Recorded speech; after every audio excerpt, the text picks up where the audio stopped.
The trial over the 9 and symbolic vote on independence in 2014, which took before Barcelona's High Court former Catalan President Artur Mas, amongst other members of the former government, has provoked reactions in and outside Catalonia.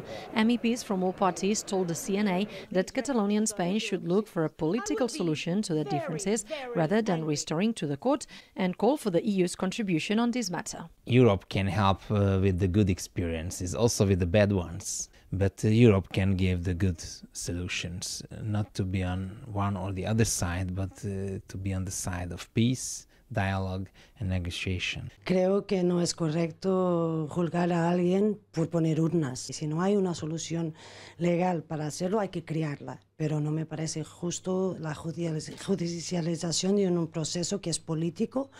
Y por eso lo que se debería crear es las condiciones para que la gente pueda tener un referendo y decidir si quiere una Cataluña independiente o no. I think Spain is stepping away from the European values more and more.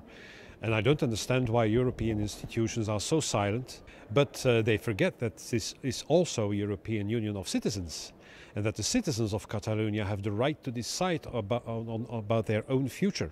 Artur Mas is a democratic person. He was democratically elected. He is, for me, a very important person, not only for Catalonia, also for Spain, for Europe. Esta judicialización del problema, que es un problema político, que se debe arreglar a través del diálogo, no debe acontecer.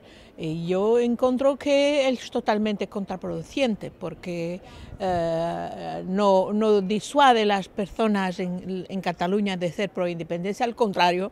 2.3 million people participated in the 9 and symbolic vote on independence. Now the main political responsibles for allowing the citizens to vote are accused of disobedience and breach of trust for allegedly ignoring the Spanish Constitutional Court ruling on this matter, and may be banned from public office for 10 years.